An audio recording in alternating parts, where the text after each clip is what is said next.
gom này tôi xem mà như thế này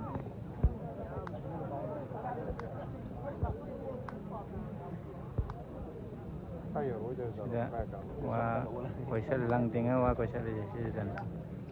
mai mà tuần này cũng khai được mà sao được cũng khai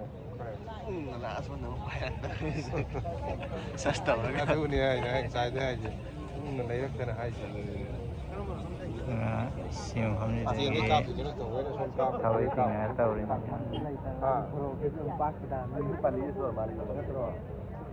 tiền đấy là tiền thôi thì con nào cho mình sẽ phải gì đi thắc lấy lấy ra